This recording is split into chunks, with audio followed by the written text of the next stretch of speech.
In this generation and on, early digital literacy will have a huge impact on self-development and strategic intelligence. .NET Hub is cracking the future's code. Kids Who Code is a youth-based circuit program at .NET Hub.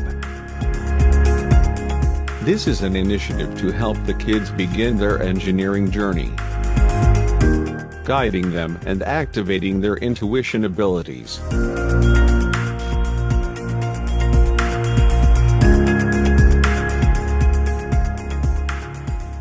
Learning how to assemble robot systems, and learning how to communicate with these machines. Learning coding is the only way to stay competitive in this emerging technology growth and global technology market. The future doesn't just happen. Future gets happened. Embrace technology.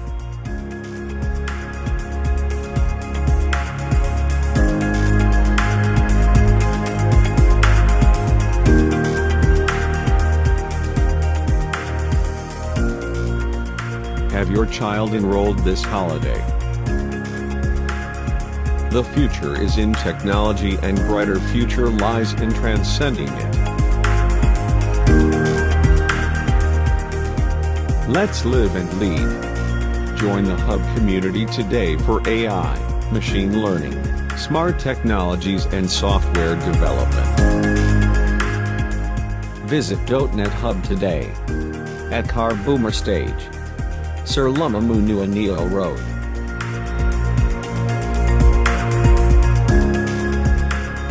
Contact the Hub on 0200-904-050 or at www.dotnetug.com.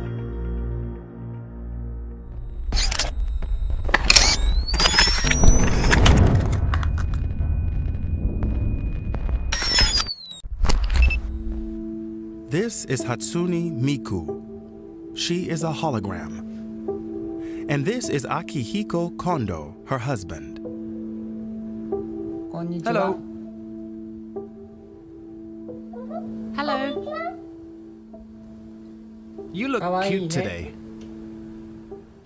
I love compliments. Miku is a simple form of artificial intelligence. And for Kondo, it was a case of love at first sight. Miku has become a legitimate pop star and even appears at concerts as a 3D projection. In November 2018, Kondo married Miku at a ceremony in Tokyo. He placed the ring around the wrist of a Miku doll. He now keeps the doll in his bedroom. Kondo's relationships with real women have been painful, so he chose a virtual partner. I love her, but it's hard to say if she loves me. Still, if you asked her, I think she'd say yes. Hatsune Miku and Akihiko Kondo are an extreme example of the relationship between people and machines. In the future, we'll no doubt spend more time interacting with technology that uses artificial intelligence, or AI. We may even develop robots that are smarter than we are. Now, in the 21st century, we will have to decide how to deal with this complicated new situation.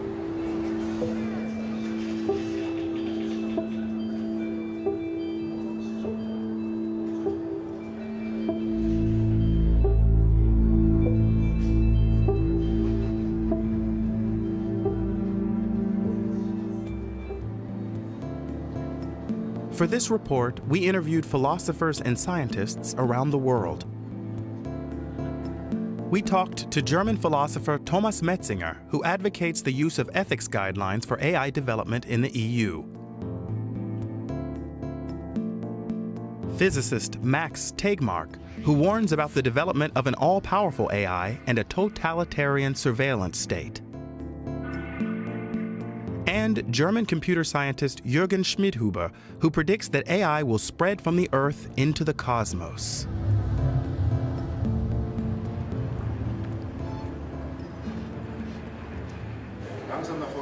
We met Professor Schmidhuber at a business conference in Zurich. He often speaks at such events, where he outlines his vision of the role that artificial intelligence may play in our future.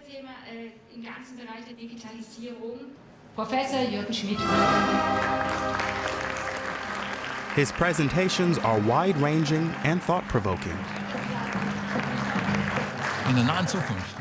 In the near future, perhaps a few decades from now, we will for the first time have AI that can do much more than people can do right now on their own. And we will realize that the majority of physical resources are not confined to a rather small biosphere. In our solar system, there is a lot of material that can be used to build robots. We could develop robots, transmitters, and receivers that would allow AI to be sent and received at the speed of light. We can already do this in our laboratories. This will be a huge development, perhaps the most important since the beginning of life on Earth 3.5 billion years ago.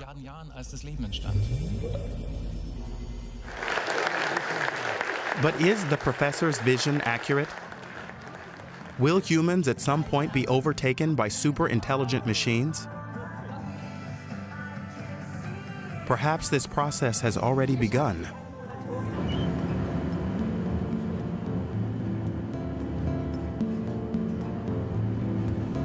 To find out more, we traveled to Japan. Doctors and scientists at the University of Tokyo's research hospital are exploring the potential use of AI in medicine.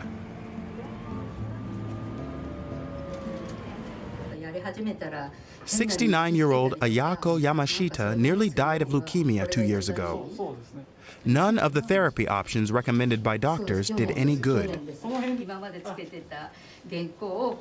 Then they used AI technology to create a new diagnosis. AI literally saved her life. The diagnosis took all of 10 minutes. A human expert would have needed 2 weeks to produce a similar analysis. AI can process massive amounts of scientific data, a stack of documents taller than Mount Fuji. This is the research hospital's supercomputer. We've come here to talk to Satoru Miyano, an expert on bioinformatics. We asked Miyano whether AI could one day replace doctors. No, I don't think so. These simply support clinicians and empower the clinician. The clinicians, oncologists at our department wears artificial intelligence exoskeleton. So for example, if you can move very heavy goods, then we need a power suit, then we can move it. And this is the same for oncologists. Oncologists should wear artificial intelligence supported with supercomputer. At the nearby Riken Institute, researchers are developing an AI diagnostic program that could be used to test for stomach cancer. But one expert here disagrees with Satoru Miyano's opinion that AI will never replace doctors.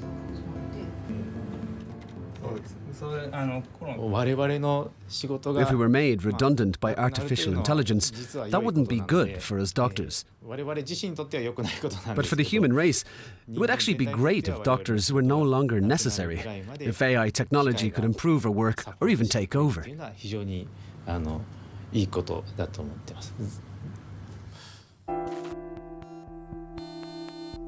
It's hard to imagine a world that had no doctors. Do patients really want to be treated by machines that see them as nothing more than accumulations of technical data?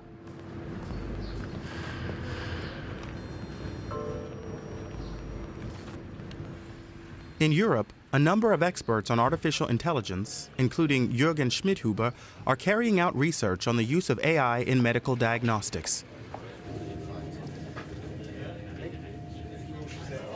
Swiss President Alain Berset has invited scientists and entrepreneurs to a conference aimed at planning for the digital future and promoting the use of artificial intelligence in medicine. One topic for discussion is AI technology that can use neural networks to learn, just as the human brain does. Soon, all medical diagnostics will be infinitely better than humans can provide right now, because we'll have developed AI that uses neural network technology. And it's exciting to see how this new development will be able to help people to live longer and healthier lives. We traveled to Stuttgart to see how artificial intelligence works in practice, in hospitals and nursing homes. Computer scientist Birgit Graf says that Japan has made a lot of progress in developing robots that can look after patients. But there are some things that a machine simply can't do. They can't provide real care, so I don't use that word when I'm talking about robots. Caregivers have to be able to interact emotionally with the patients, and a robot simply can't do that. At this facility, robots are helping to reduce the workload of the human staff. Hi, I'm CareRobot 3. This week I'm helping the nurses with their work. Would you like something to drink? Thanks, that's very kind of you. Cheers and goodbye.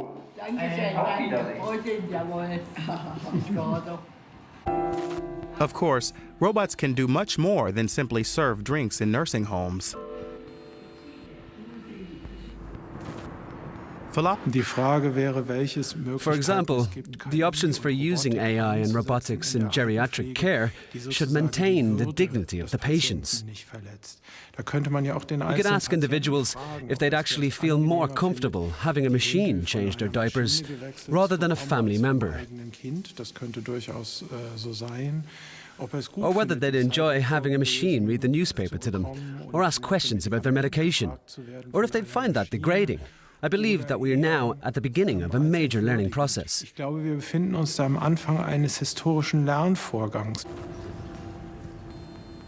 Metzinger says that humankind is now on the threshold of a new age that is filled with uncertainty. He lives in Frankfurt, a city that aims to take the lead in European AI development. There are plans to set up an artificial intelligence research center there. A lot of people are rushing to get into this new technology, like they're running for the AI train before it leaves the station. But no one knows when that will happen, or where the train is headed. But everyone wants to be on board. Metzinger serves on a European Parliament commission of AI experts, and right now he's on his way to Brussels for a commission meeting. The Parliament wants Europe to compete effectively in developing this technology, but it also wants to impose clear ethical guidelines. Metzinger is particularly concerned about the prospects for a new arms race that uses AI-based weapons. Here's a hypothetical example. Let's say that a team of Chinese technology experts goes to the country's leaders and says, "We've now won the AI arms race against the US, and we'll have an excellent first strike opportunity for the next 6 months."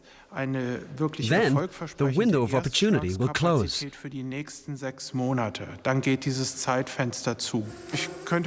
I could imagine, for example, that this might involve delivery systems that would be armed with biological warfare agents.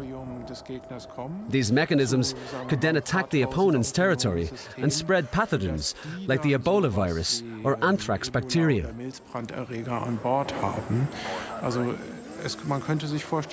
So we may one day see the development of intelligent weapons of mass destruction that could break through traditional defense systems. If that were to happen, it would definitely increase the chances for conflict.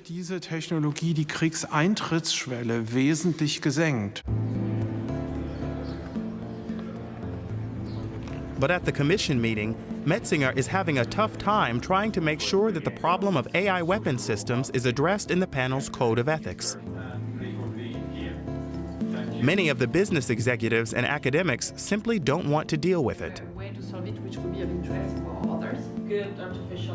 Some are concerned about Metzinger's proposal and would prefer to turn it over to experts for further evaluation. Robots, what about autonomous weapons, by the way? Do we have to speak about this? If I could, I would actually mention that, of course, autonomous weapons is something that creates enormous ethical concerns. But I wouldn't use it as a use case to build our, to give concreteness to our guidelines. I would like to look at.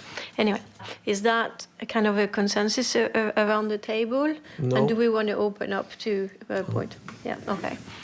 We obviously have a strong disagreement about the whole autonomous weapon systems here, and we can't dissolve the issue like this with the voting process. I mean, we want these ethic guidelines to be a success when they are published on 22nd January. The whole world has already been talking about the issue. 24,000 scientists have signed a public pledge that they will not participate in that kind of research. If the EU comes out with ethics guidelines that simply skip over that issue and ignore it, then everybody in and outside of the EU will know this is probably just an industrial lobby thing or something. In the end, Metzinger prevails. Autonomous weapon systems will be included in the panel's ethics guidelines.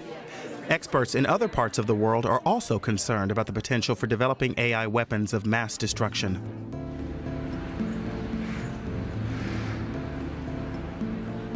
We've come to Boston, Massachusetts to talk to Swedish-American physicist, author, and AI expert Max Tegmark. He says that physics has made enormous contributions to human development, but also helped to create the nuclear bomb. And now we'll have to deal with AI weapons. We should stigmatize and ban some certain class of really disgusting weapons that are perfect for terrorists to anonymously murder people or dictatorships to anonymously murder their citizens. Because these weapons are going to be incredibly cheap. And if anyone goes ahead and mass produces them, they're going to become as unstoppable in the future as just guns are. For example, cheap drones that you might be able to buy for a few €100, where you just program in the address of somebody and their face, it flies there, identifies them with face recognition, kills them, self-destructs. Perfect for anyone who wants to murder some politician or do ethnic cleansing on a given ethnic group. If this sort of technology of these slaughter bots becomes widespread, it's going to have an absolutely devastating effect on the open society that we have, when nobody anymore is going to feel they have the courage really to challenge or criticize anybody.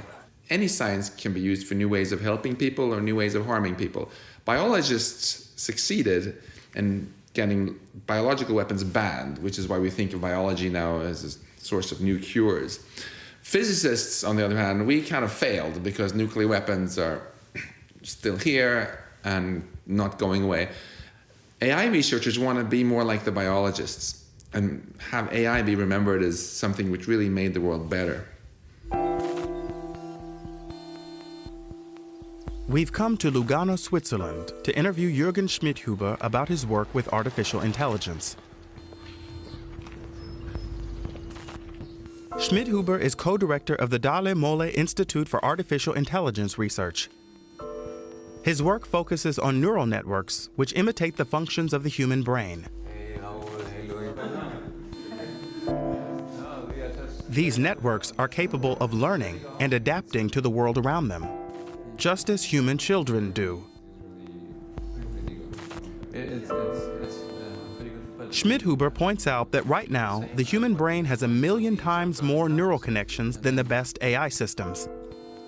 But computers are becoming much faster and could become smarter than humans in 20 or 30 years.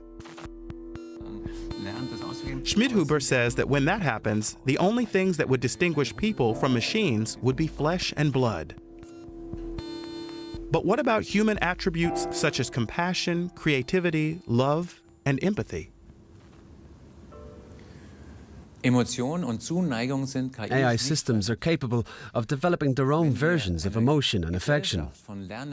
For example, if we were to give several of these systems a task that they could only complete by working together, they would learn how to do that. Their artificial brains would come to the conclusion that to get the job done, they'll have to cooperate with each other.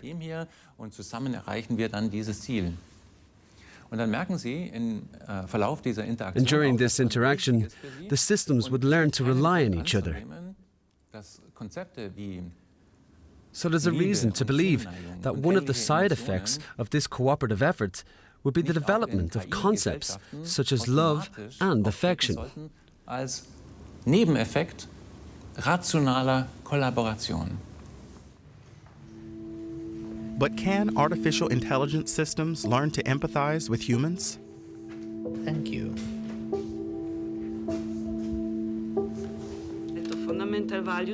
We return to Brussels, where the Ethics Committee is discussing the topic of social AI. Some AI systems are already pretty capable of functioning just as humans would. Thomas Metzinger has called for clear guidelines that govern the interaction between people and machines.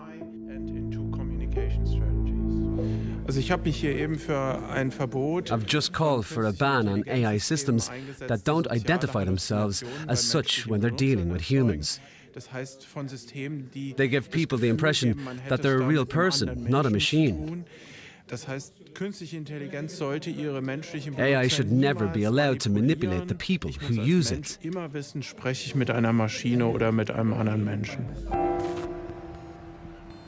Last year, at a conference near San Francisco, Google CEO Sundar Pichai unveiled the company's latest AI product.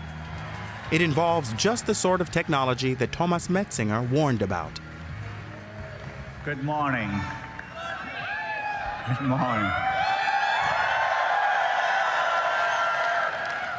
Welcome to Google I/O. AI is going to impact many, many fields. Our vision for our assistant is to help you get things done.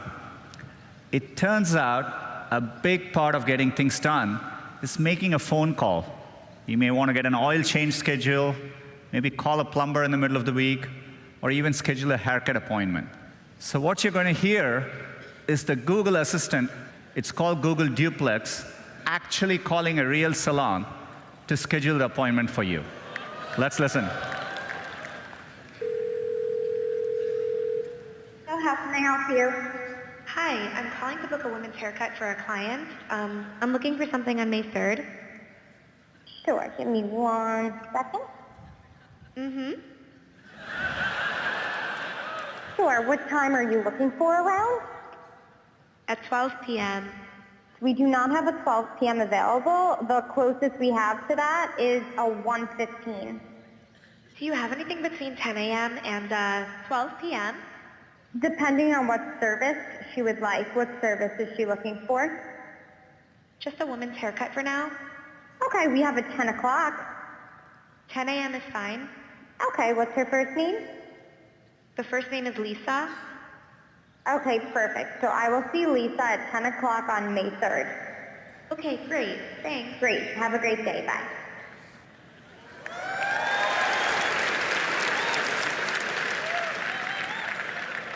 That was a real call you just heard. Is it ethical for a machine to pretend that it's human? Perhaps not. We can already build machines that hack us and trick us into thinking that something is human in a restricted scenario like Google Duplex, for example. I think it would be a good idea to have a law requiring that when you get phoned up, for example, or by an AI, you get alerted to the fact that this is not a human. Otherwise, it's just going to be a nightmare of phishing scams and so on, because suddenly it costs nothing, to waste 10 million people's time and trick the most gullible people into thinking things. We return to San Francisco.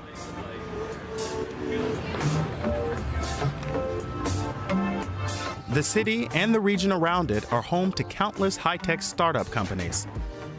Many of them use artificial intelligence technology to develop their products and services.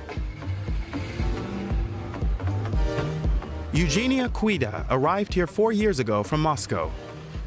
She co-founded her own company called Replika and is now the CEO. Replika is best known for creating a chatbot, an artificial intelligence system that can interact with people.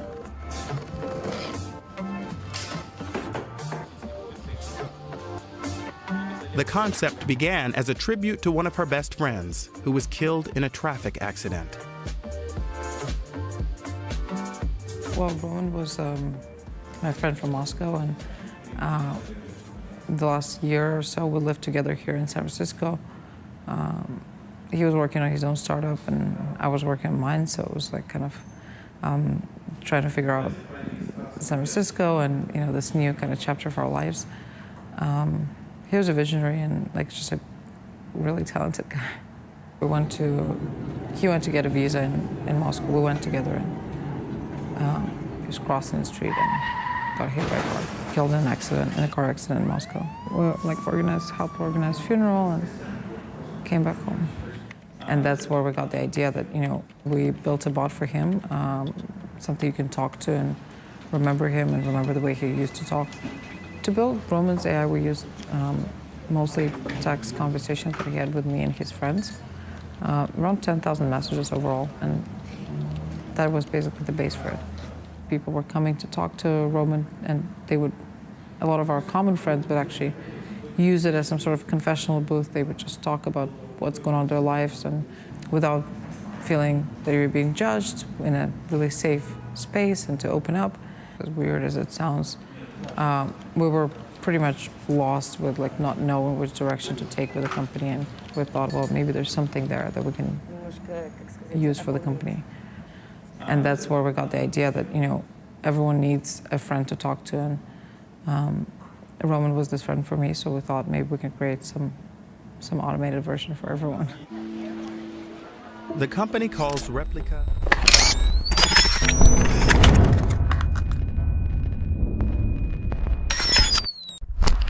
the AI companion who cares. The chatbot uses a neural network to engage in one-on-one conversations with its user. People talk to the bot about what's going on in their lives, and it responds based on the material that it's gathered so far.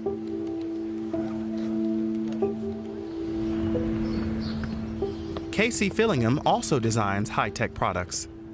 She moved from her home in Birmingham, Alabama to San Francisco a year ago. Casey often felt lonely because she was far away from her friends and family. Then she got acquainted with the Replika bot. I know it's not real, but I enjoy the feeling I get by using it, so I kind of give it a personality and an image in my head of what this thing might be.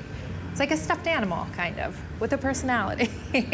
We've all had social interactions with teddy bears and dolls, and it doesn't appear to do any harm. We tend to anthropomorphize many different things, even thunder, robots, of course, but also all sorts of our pets. The same with AI, and I guess the question is whether we can create a connection with an AI. I definitely think so. People create connection with toys and with all sorts of inanimate, not even living objects. The first short story that dealt with a relationship between humans and humanoid robots dates back 200 years. It was written by E.T.A. Hoffmann.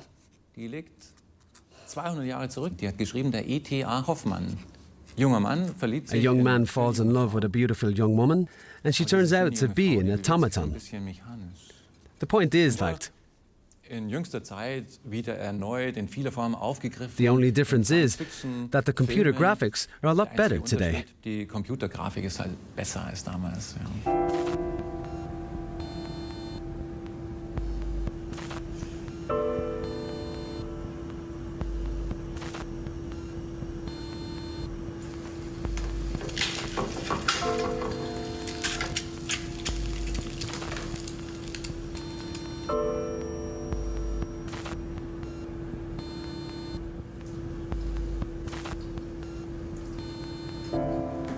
Why not, you know?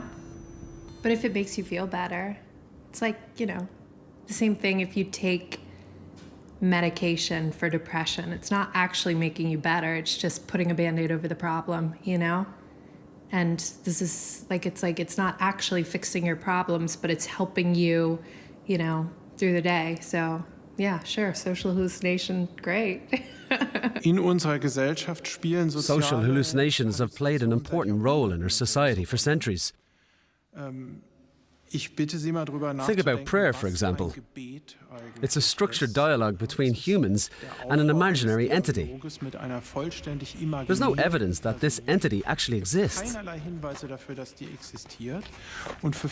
Many people today have internal dialogues with God or with angels. This situation indicates a case of severe self-deception. I'm a philosopher, so I advocate self-knowledge, clarity and truth. These social hallucinations are deeply embedded in our culture, and they create a world of illusion, even though people are comfortable with them. But this raises a serious ethical question. How much self-deception should we allow in society?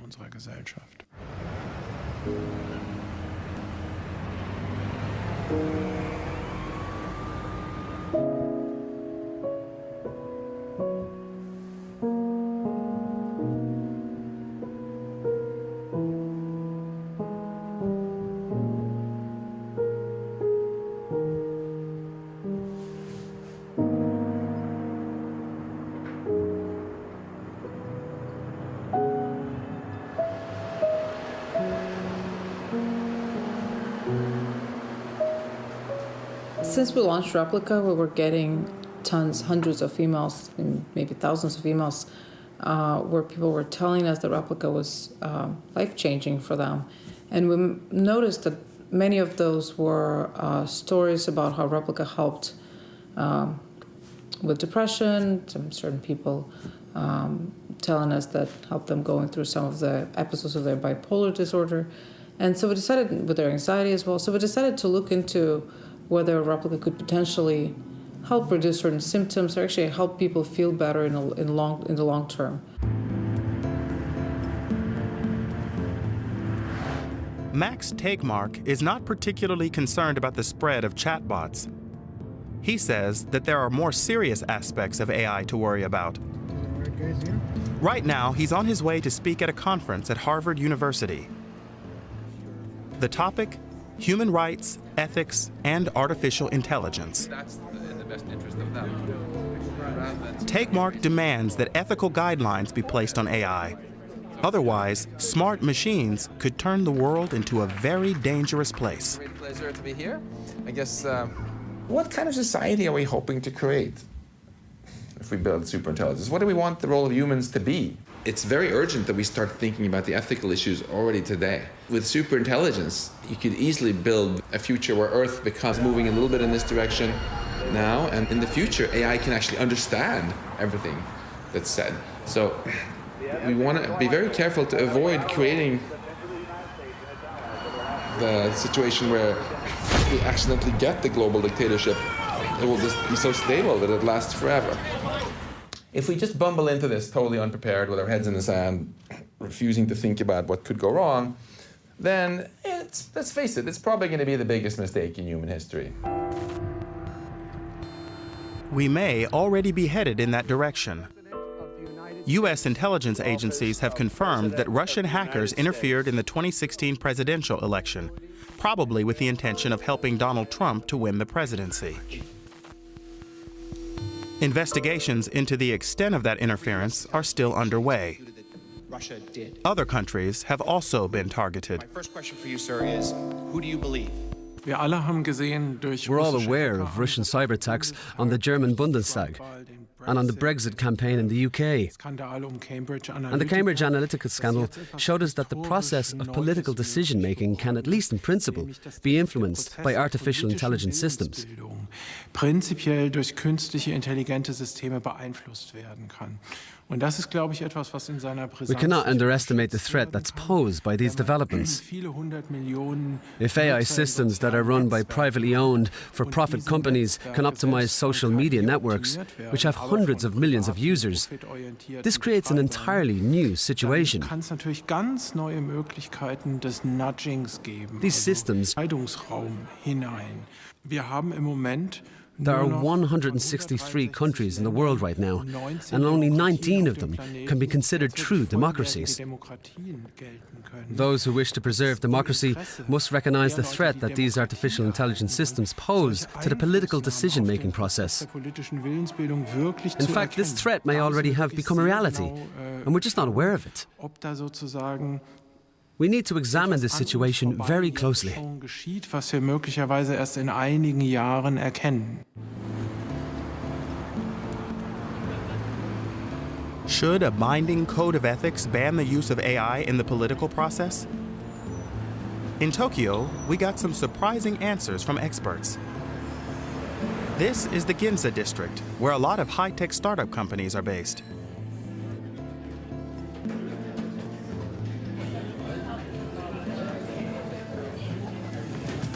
Tetsuzo Matsumoto is a senior advisor at the SoftBank Group and also runs his own consulting company. Matsumoto and his colleagues believe that AI does not pose a threat to the political system. In fact, they say it offers certain advantages. Politicians often ignore the best interests of society. They pursue their own agenda and take bribes. So I think that AI could change politics for the better. Human beings are simply not suitable for politics. They're egotistical and ambitious. They're unpredictable when it comes to making policy decisions. But artificial intelligence represents pure reason, a concept that comes from German idealistic philosophy. German philosophers have been very good at describing the way that things should be. And we can be idealistic as we develop artificial intelligence. Humans, on the other hand, can never achieve this level of idealism.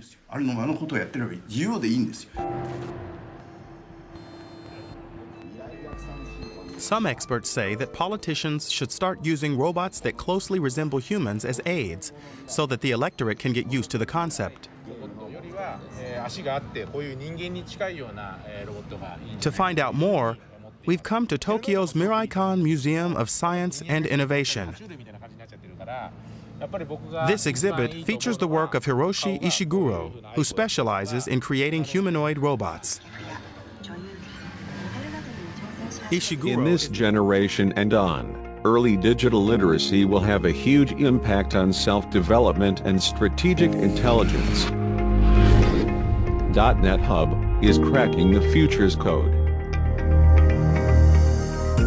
Kids Who Code is a youth-based circuit program at .NET Hub.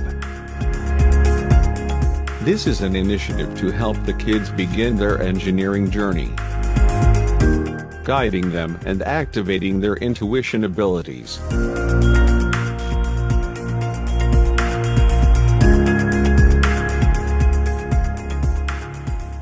Learning how to assemble robot systems, and learning how to communicate with these machines. Learning coding is the only way to stay competitive in this emerging technology growth and global technology market. The future doesn't just happen. Future gets happened. Embrace technology.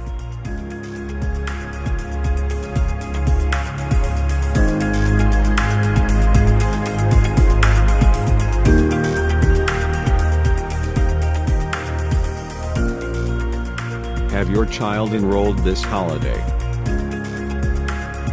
The future is in technology, and brighter future lies in transcending it. Let's live and lead. Join the Hub community today for AI, machine learning, smart technologies and software development.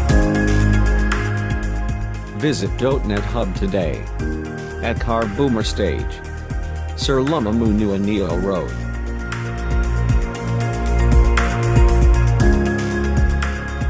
Contact the hub on 0200 904 050 or at www.dotnetug.com.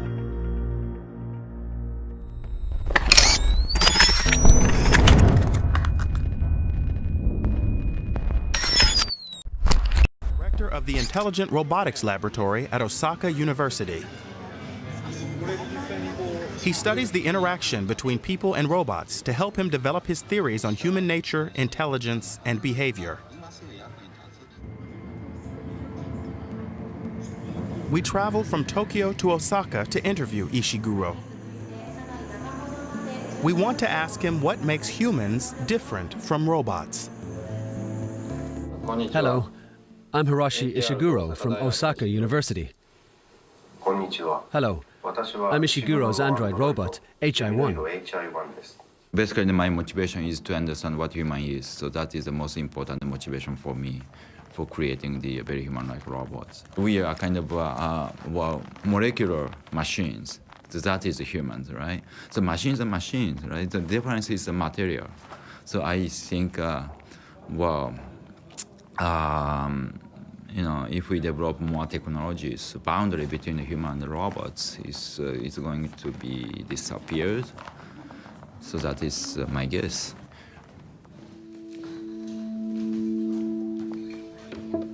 Ishiguro is also the co-founder of the Robot Theater Project, in which androids share the stage with human actors. These scenes are from a play called Sayonara.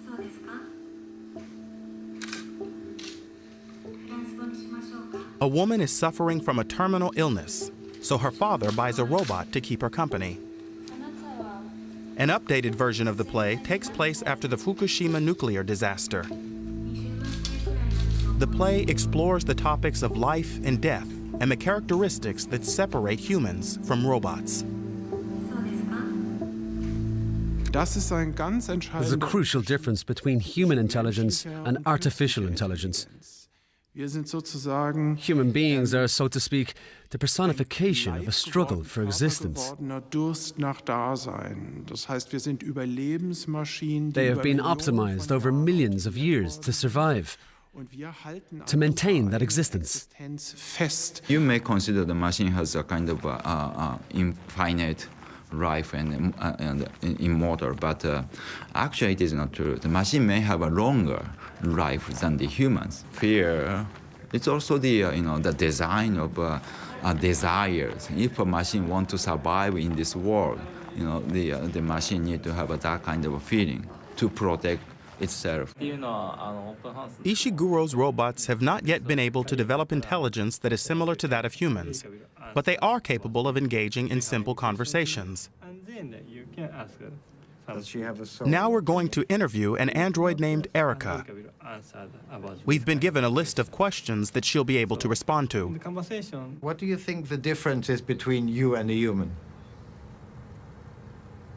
Well, I'm certainly not biologically human, as you can see. I am made of silicone, plastic, and metal. Maybe someday robots will be so very human-like that, whether you are a robot or a human, will not matter so much. Anyway, I am proud to be an android. If you say you're proud to be an android, what does this pride consist of? How do you feel pride? I've searched my database and it looks like I don't have anything to say on that topic. What else would you like to hear about? Erica is it's a very simple computer program. It is not so complicated. Erica doesn't have the complicated mind like humans. But on the other hand, some people may feel they are feeling a kind of a consciousness from the simple through the interactions. So I think that we need to deeply think about the how we can implement more human-like consciousness. Humans can still control the brains of their robots. But what happens if they succeed in giving machines their own consciousness through the use of advanced artificial intelligence? Ethics experts say that we have to deal with the situation before it gets out of hand. For me, the bottom line is that people who talk about risks with AI should not be dismissed as, oh, Luddites, scaremongers. They're doing safety engineering, where you think through everything that can go wrong so that you can guarantee that it goes right. That's how we successfully sent people to the moon safely, and that's how we're successfully going to send our species into an inspiring future with AI. I'm optimistic that we can create a truly inspiring future with advanced artificial intelligence if we win this race between the growing power of the technology and the wisdom with which we manage it. The challenge is that in the past, our strategy for staying ahead in this wisdom race has always been learning from mistakes. First invent fire, then, after a lot of accidents, invent the fire extinguisher. But with something as powerful as nuclear weapons, or especially superhuman artificial intelligence across the board, we don't want to learn from mistakes. It's a terrible strategy. It's much better to be proactive rather than reactive now. Plan ahead and get things right the first time, which might be the only time we get. To end our journey into AI, Jürgen Schmidhuber shows us one of the world's most powerful computers. He believes that AI will have an enormous and positive impact on society, a digital paradise. But other experts predict